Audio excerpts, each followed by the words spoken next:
Welcome to Get Naked with Dr. Kate. I'm your host, Dr. Kate Balestrieri, a Beverly Hills-based psychologist, certified sex therapist, and the founder of Modern Intimacy. Thanks for joining me here where I talk about sex, relationships, mental health, and dive into your questions with practical answers and real solutions. Each week, I share insights aimed at helping you build an authentic and healthy relationship with yourself, with others, and with your sexuality. It's time to get naked, emotionally, mentally, and on your own time, physically. Hi, everyone. Welcome back to the Get Naked with Dr. Kate podcast. I'm your host, Dr. Kate Balestrieri. I'm a licensed psychologist, certified sex therapist, and the founder of Modern Intimacy. Today on the show, I'm really thrilled to have a colleague join me whose name is Christene Lozano. Christene integrates a unique blend of expertise working as a BIPOC ASECT certified sex therapist, a certified sex addiction therapist, and a licensed marriage and family therapist. Christene has extensive experience supporting clients in restoring emotional and sexual intimacy, healing the pain of betrayal trauma, and rediscovering pleasure after sexual trauma. Christene specializes in the treatment of sex-related concerns and compulsive sexual behavior, and she enjoys working from a sexual health perspective. So today we're talking with Christene about Asian Americans and their cultural and mental attitudes towards relationships and sex. Welcome, Christene. Yes, thank you for having me. I'm so excited to be able to be on this podcast with you. I'm really thrilled that you said yes. I know we haven't spoken in a few years, but I was really thrilled that you agreed to come on and have this conversation with me today. Yeah, I'm excited. Yeah. So you're a sex therapist, and I'm really curious, as an Asian American yourself, how would you describe your firsthand experience of Asian Americans' cultural views of sex and relationships? Yeah. So from my own firsthand experience, and I imagine from speaking with either friends or family or clients who are Asian American, that there's a common thread that sometimes happens. And part of that is shame when it comes to sex. Yeah. And the lack of caregivers openly talking about it, or let me rephrase that, openly talking about it in a way that is shame-free. Because they might openly talk about it, but talk about it in a shaming way. And that comes up a lot. And it's also interesting when people have a better understanding of that and then know that I'm an Asian American person working as a sex therapist, because there's curiosity around like, how did that come to be?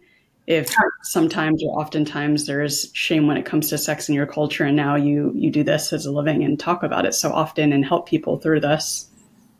So that's interesting. So how do the people in your family and your inner circles, how have they reacted to your decision to go into this field, in this area of specialty? Yeah. So my parents, they reacted to it by me. I didn't tell them. I didn't tell them for a period of time. Up until this day, I'm actually not sure if my dad knows that I specialize in this. And I've been specializing in compulsive sexual behavior and sex addictions for 10 years now. And then added on the sex therapy piece. So to this day, I don't know if my dad knows about it. And my mom,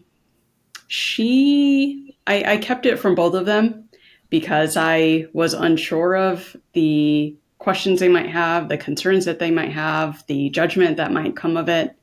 So I didn't share it with them intentionally. And how it came out was that my mom, at the time, this was maybe 2015, so like 2 years of me being into the specialty, she wanted to support me and asked for some of my business cards that she wanted to hand out to friends or coworkers. And I said, oh, okay. And realized that my specialty is on my business cards. And that's how the information was relayed to her. So it wasn't even directly through my own words. I was like, here are the business cards. And then she looked at them and she saw the specialty on there. And then that's how it came out. Interesting. So what was her reaction to that? Her reaction was to ask me to go into one of the bedrooms in the house to make sure that no one was around to hear the conversation, and lowered her voice and said, "What is this that you do?" Mm. Because she had no idea. Yeah. And that the specialty at that time, on at least what was on that business card, was the certified sex addiction therapist. Mm-hmm. So understandably, there's already can be a misunderstanding or misconception around what that means. But when you add the layer of it being a parent realizing that their kid is specializing in this, and them wondering like what kind of clients are you working with, and is your safety at risk, and things Mm-hmm. like that. But the messaging around making sure we go into a quiet room where no one's around, and then the lowering of the voice. Yeah. Yeah. So much fear about even sort of speaking it into the ether and what that might mean for you and within the context of your family or even in the greater world. Mm-hmm. Yeah. Yeah. And then So I don't know if she ever shared it with my dad. interesting. So Yeah. what does your dad think that you do at this point?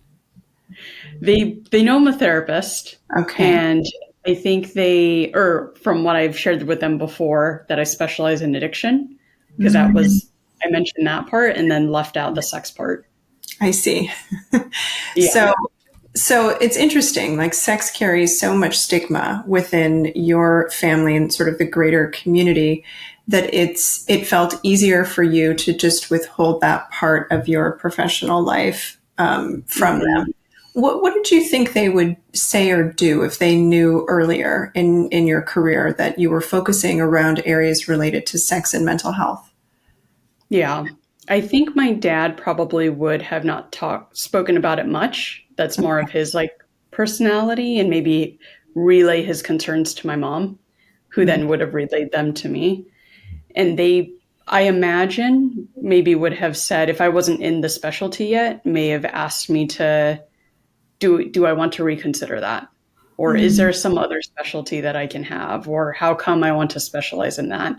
Like, I don't think the initial response would have been, "Oh, we support that. We're so interested." I think it would have been, can we like scoot you away from that into something different? mhm. Yeah. Yeah. So let's break that down a little bit. What are some of the cultural scripts around sexuality that create so much shame that they would potentially have tried to avert you from choosing this as your professional direction? Yeah. Yeah, I think part of it probably would have been their own personal shame around it, and then the cultural shame piece of it. And Mm-hmm. that got passed down because I very much so imagine sex was not talked about from their parents to them, and then that got relayed to us. I mean, I have one brother, of them not talking about sex with us. So then the idea of us talking about it on a regular basis in a professional work setting, it just probably would have been like, we don't understand what you're doing. Mm, And I think some of the scripts around it would be, and not just in my culture, but I think for a lot of Asian American cultures, is if you're going to have any sort of sex, you do that after you're married. And some of that has the religious undertones in it, because a lot of Asian Americans also are affiliated with different religions that have mm-hmm. the belief of waiting until marriage. Mm-hmm. And then and that includes masturbation for some people, that it's essentially like, don't express or experience something sexual in nature in that way with self, and definitely not with other, until you get married. But then what if someone doesn't get married? Right. Or other things that I've come across in my work is, for some people, they do wait until they get married because of either the shame around it, or the cultural piece, or the religious piece. And then they get married, and then they're like, we don't know what we're doing. They try to have a sexual experience, and they lack the sexual education, and they're like, we don't know what to do beyond making out. We don't know what we're doing. Yeah. Which can create Hmm. a lot of extra fear for people around introducing sex into their day to day experiences with a partner, and a lot of extra shame if they feel like they don't have the skills necessary to be the kind of lovers they want to be and to be with. Yeah. Yeah, the anxiety that can come from that, Mm-hmm. and then sometimes with the lack of education, not knowing if there's certain discomfort or pain, the Mm-hmm. confusion around, is this normal, or is it because I haven't experienced my body being touched or stimulated in this way? And the the shame around it doesn't just go away once they get married. It's not like a light switch of, oh, I'm married now, so now I can be this sexual being and expand my sexual self. It's just, it can feel very awkward because for decades someone has been taught to not explore that part of themselves. So let's talk about the unique traits in Asian American cultures, understanding that no one group is a monolith, of course. But what are some of the unique traits that might stand out that kind of perpetuate this experience of compartmentalization or maybe anxiety around sex? Yeah. Around sex specifically, I think there can be, well, I think this can apply to sex, but it can also apply definitely to non-sex related things of this idea of saving face. I'm not sure if you have probably heard that phrase before, but especially that phrase or that idea comes up a lot in many Asian cultures, that Mm-hmm. if an individual is engaging in something and it can be viewed as shameful, that it's not only shame that you're bringing on to yourself, it's shame that you're bringing on to your family and your culture and potentially like your ancestors that came before you, so that there's this huge ripple effect around, if you do that, like you're affecting many more people than just yourself. So I think that, and then how that, yeah, I think that's the saving face piece comes up a lot for people. Yeah, that's a lot of pressure, right? You're Mm-hmm. responsible for the reputations of all of these people, even people who aren't alive anymore, right? And Yeah. how does that impact things like openness or authenticity around emotional processing or like even fantasies or desires? Yeah. The how it impacts that is that a lot of people end up not sharing that part of themselves Mm, because of the fear of judgment or the shame or the not knowing how people might respond or not understand that part of them. And then it can end up getting suppressed or repressed. And that can then manifest in many other ways of like people pleasing or trying to find a way to cope with that. And the coping might not be in a healthy way, or just being a lack of attunement to someone's emotional life and not knowing how to be open and vulnerable and talk about hard stuff or share about concerns that they have, and not wanting to rock the boat because it's just like, oh, we don't want to air our dirty laundry. We don't want people to know that we're struggling with this, and or we don't even want to talk about that within our own family. yeah. Yeah. So in your family growing up, was that part of the code of conduct, right? We don't talk about things. Yeah, I think more so with my dad that it was unspoken. Okay. He didn't say don't talk about your feelings, but the modeling was that he didn't really talk about his feelings. So then as a kid, you're like, oh, okay, I guess he doesn't really do that. So it would feel kind of awkward for me to do that if I were to initiate sharing about my feelings because I didn't really see him do it all that much. Mm-hmm. So that on his end. For my mom, she was more open of like, and I think she would probably describe herself that way. And then also sometimes it came with consequences if you were to say something that either was hard for her to hear, or so it's like it's kind of this paradox of like, oh, be open, but then you might get in trouble for it. So then it became, at least for me, and then I've talked about this a lot with my brother, you learn to just hold stuff in because it's like, oh, we don't want to, the consequences that might come from this. Are big. Yeah. Yeah. Yeah. Yeah. Yeah. It can be, and not even consequences of sharing something that might be something about emotions, but I think also a common experience that some Asian Americans might have, especially if they're first generation, because if they're assimilated and acculturated, then that shifts over time. But Okay. if they're first generation and their parents were born from a different country, and then that the cultural underpinnings from that still being brought to America, Mm-hmm.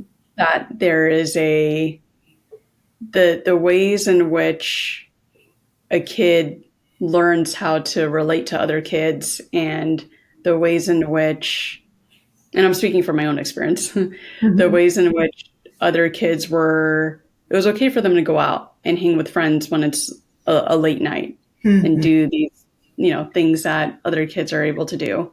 But then in Asian culture, it's like there can be a lot more strictness around that, or the curfew can be a lot earlier, and it can be hard to have a social life when your parents are very strict like that. Yeah. I hear that from a lot of the Asian clients that I've worked with, that there's sort of this extra layer of protection is sort of how their parents intend it to be, but it ends up creating for them a lot of social barriers and insecurities later in life because their parents were so overprotective that they struggled to sort of make friends and feel confident in social settings. Is that kind of what I'm hearing you affirm? Yeah, I would say sometimes it can manifest in that way. And Mm-hmm. then other times it can manifest in a way of just lying to your parents about where you're going. And it Mm, was, and I mean, that's something I definitely did. And it wasn't even lying because I'm going to go to this rager party to do a bunch of drugs and have a bunch of sex with people. It mm-hmm. was like, oh, I want to go to the mall and watch this movie, Right. but maybe she wouldn't want me to do that with my friends and not know where we're going to go afterwards. So it was for like pretty like innocent-ish stuff Yeah. rather than something that she probably was afraid might happen. But it was just like learning to not open up about things like that. And that included not opening up about my dating life. Like part of the Mm, household that I grew up in is you date when you're in college at the earliest. wow. Ideally you date when you have your career, and then you can like start making time and space if you want to have a partner. So when I started dating, I also did not tell my parents that until they like found out about it, and then that was a whole nother thing. But that happens for some or many of the either clients I've worked with or just friends or family, is that they hide their dating life unless they absolutely had to, for some reason, open up about it to their parents. Yeah. It's a Well, I huge think part of like hiding a big part of yourself if you're hiding a partner that you have.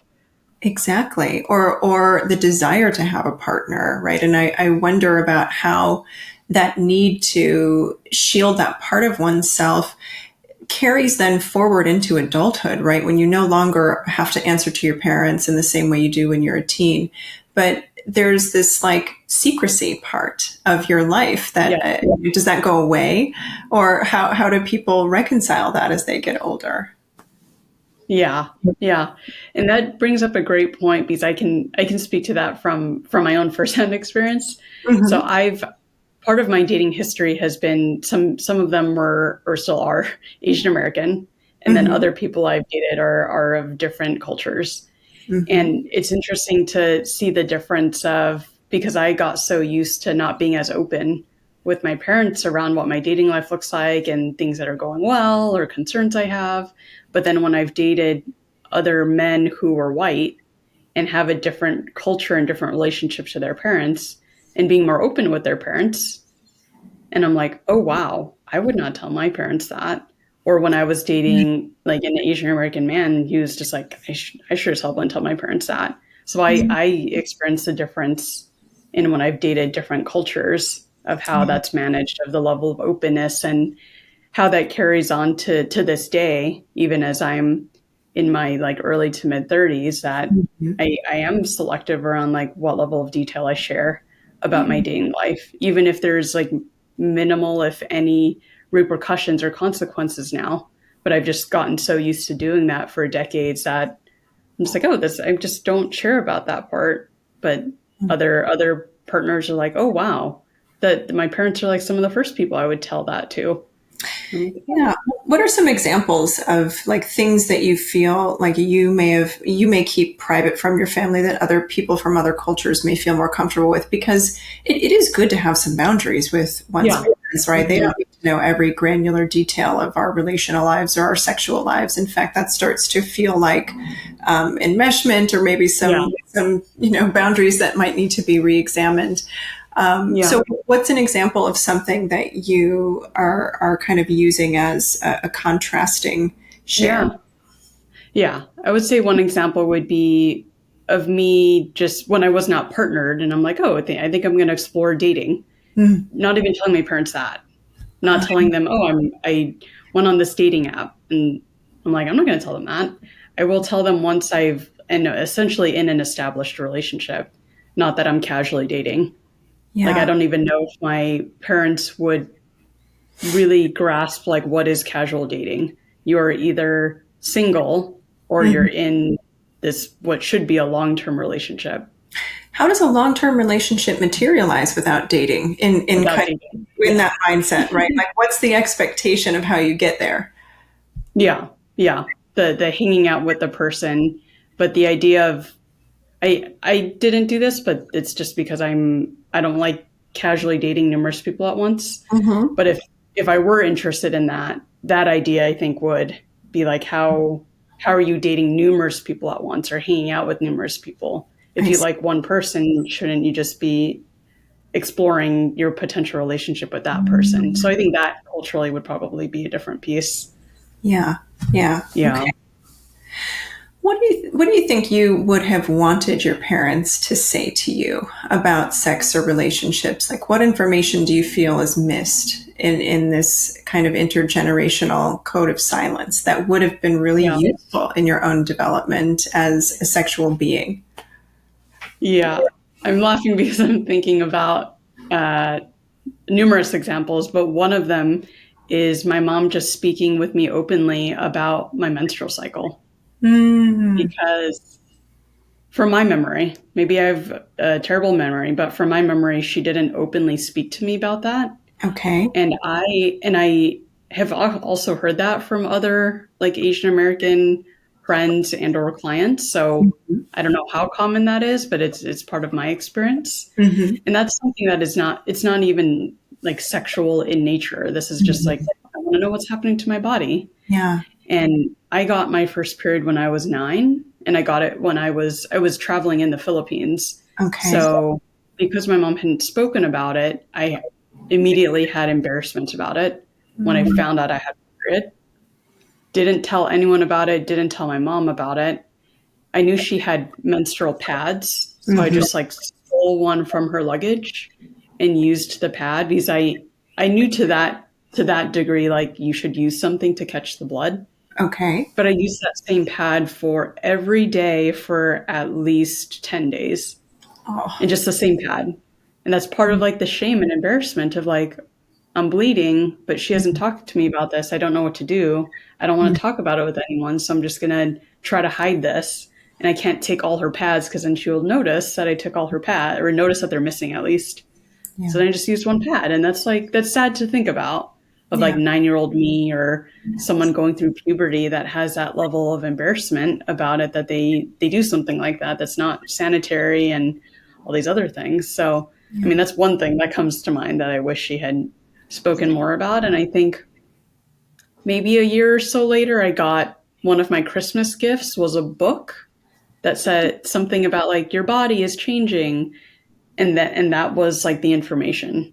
So I was like, oh, okay, let me read through this book, and like, oh, Mm-hmm. this is a menstrual cycle, or like, oh, and there were some diagrams and stuff. Mm-hmm. But I wish it was more direct and like, let's go to the store, look at different pads. That it was more normalized Yeah. from that end, just like the menstrual cycle end. Yeah. Oh gosh, I can only imagine 9-year-old you just feeling so scared that anyone might find out and feeling like you're at fault somehow for something that's so natural and so expected in sort of Yeah. one's life trajectory. Mm-hmm. Yeah. Yeah.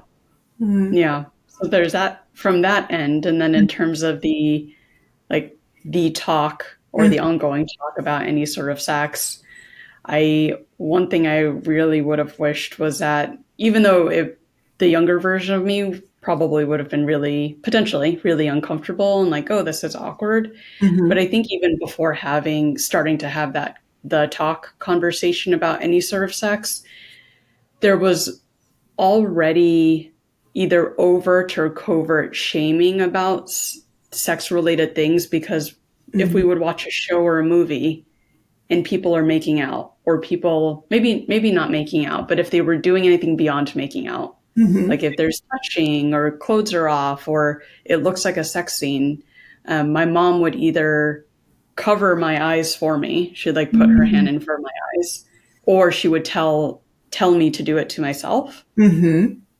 So that, like, what messaging does a kid get from that? Yeah. For me, it was like, this is not okay to view, or it's not okay to be interested in, and then even as I got older, when she stopped doing that, then it just felt awkward. When a sex scene would come on and we're watching a show or something, I felt uncomfortable because of how conditioned I was for it to be awkward to watch this with a parent. So I would like get up and like use a bathroom or like get a snack or just like sit there uncomfortably and then wait for the scene to pass. It would drive me bananas when my parents would shield my eyes. I would always want to know what's happening on the screen. It made me more interested in what was going on. But over time, it sort of created this experience of like, I'm wrong because I'm curious, or I'm doing something wrong if I don't shield my face fast enough, and I am contaminated by these images on the screen, right? If I see something I'm not supposed to see. And I wonder if that ever translated over to you, or if you ever felt like the onus was on you to not absorb what was so prevalently around you. Yeah, that's a great question. I hadn't really thought about it that way. At least not yet, but I imagine to some degree that was happening for me, because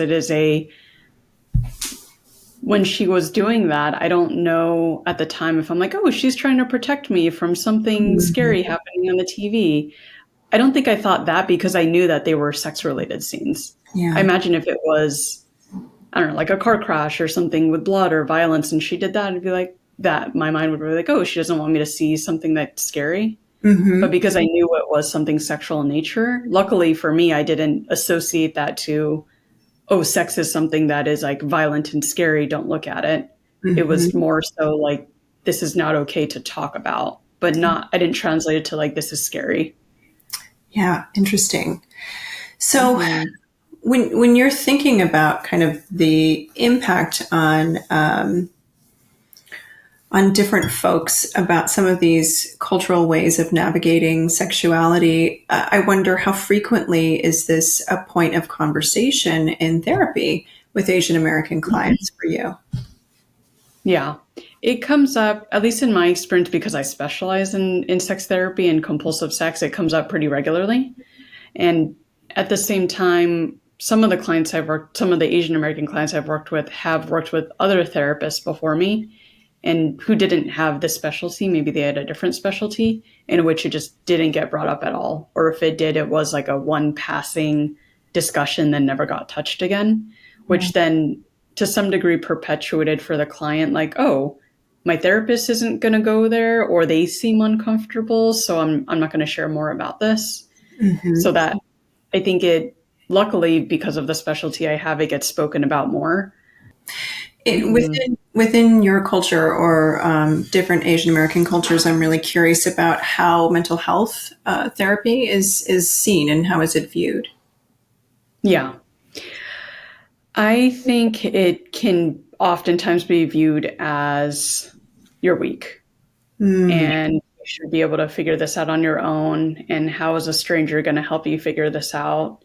And it can go also relate to the saving face piece that I'd mentioned earlier, that depending on, let's say a parent finds out that their Asian American kid or a grown adult is going to therapy, how it touches a saving face piece could be, oh, you're sharing that you're struggling with this thing. And if people find out, what do you think they're going to think about us? That something's wrong with our family, that you have to do that? Or did I mess up that you're going to therapy? Things like that. I remember when I first let my mom know I was interested in going to therapy, and this is when I was in grad school to be a therapist. She knows I was in grad school to be a therapist, and I let her know, like, oh, I'm looking for a therapist. And her first response was, why do you need that? Oh, it felt like such a threat. Mm-hmm. Yeah. Why do you need that? Rather than like, oh, and like a curiosity or I want to support what might be happening for you. I hear that a lot. And in our preparation for this interview today, we talked a little bit about how therapy is looked at with so much stigma or fear that a lot of Asian American folks don't really seek out therapy. I mean, if anyone's listening, how would you encourage them to maybe move through that if they think therapy is something that would be beneficial for them? Mm-hmm. Yeah, I would say that the mental health is so important. It's so important. It's as important, if potentially not more important, than physical health. Mm-hmm. And sometimes that is a way to help people get in the door if they do prioritize or think that their physical health is important. Because mental health can be just as debilitating, or if not more debilitating, than if you had some sort of physical ailment. Yeah. So it's really trying to view it as like this is one avenue and one form of addressing health, and it just happens to be like health for the mind. But I also want to be mindful that Eastern medicine does not view it that way. And sometimes that like Western medicine, there's a line in a show, and the line is like, Western medicine doesn't work on Eastern minds. And the idea of like therapy being a Western medicine might not be helpful for someone that is the narrative that someone might believe, depending on the culture that they grew up in. So I think if someone is listening and they're like, oh, I don't know how this can be helpful, then maybe to do an initial consultation and share those fears. Share those fears with a therapist, and hopefully if it's a therapist that would be open and interesting not interesting, open and interested and compassionate and understanding, that they would be able to hear that feedback and be able to talk about it in the consultation before moving forward with potentially working together. Yeah. Yeah. I hear a lot of themes from Asian American clients around an emphasis of perfection, right? And a lot of pressure to be perceived as, just perfect, perfectly intelligent, perfectly achieving, perfectly successful financially and otherwise, sort of perfect in their situation in the world. And I think people of different genders experience this pressure in different ways. But I wonder if that plays a role in kind of the pressure to get through therapy quickly and efficiently. Mm-hmm. Yeah. Yeah, that touches on the idea of model minority, which I'm not sure if you've heard of that term or the idea around that. Yeah, and sometimes people view that as a compliment of like Asian Americans are viewed as a model minority, and you want to achieve, and all these characteristics that are viewed as these things that you want to like strive for. And then at the same time, the amount of pressure that can put on someone to excel at many things and to have a really high paying job and to be able to financially provide if it's a man and things like that. So it can be a lot of pressure. It is. I think one of the things I hear a lot about is this inherent double bind, right? Because when folks of any culture, but especially folks with such intense cultural scripts start to make changes in their life, and those changes go against the scripts that they've been given at birth, there's this tension, this double bind, right? Am I true to myself, or am I true to who I'm supposed to be, right? And I wonder, like, how would you maybe suggest that people start evaluating that tension for themselves so that they can make decisions that allow them to live a life they feel good about? Mm-hmm.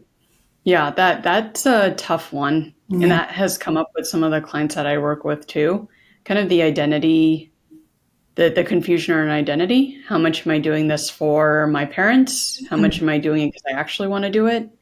but I've been doing this for my parents for as far back as I can remember, that I really don't know. That can be someone difficulty trusting their own judgment around it. Because like, oh, if my parents were not around, or if my parents didn't know I was doing this, what would I want to do? Mm-hmm. And then even in answering that question, it's like, but still ingrained in there are these messages and programming I learned as growing up that this is what I should want to do, or this pays well, or society will view me as more valuable because I do this type of work. Mm-hmm. So I think that's a really tough one. This is easier said than done, but it's just an interesting question that I do like to ask people when that comes up of Mm-hmm. if no one knew what you were doing, which I know is not the reality of the world we live in, but if no one knew what you were doing, if you weren't broadcasting it to anyone, if no one asked questions about what you do for work, if no one knew what you were doing, like what do you think you would want to do? Mm-hmm. Or if the world was blind, or no one knew how much money you made, or any of that, no one saw the car you drive or the house you live in, that there was no indications of like how financially successful that you are, what would you want to do? Well, in your family, kind of growing up with a lot of expectations, I'm curious, which route did you take? Did you kind of conform to the expectations, or were you more of the rebel in your family? Yeah. I would say career-wise, probably more of the rebel-ish.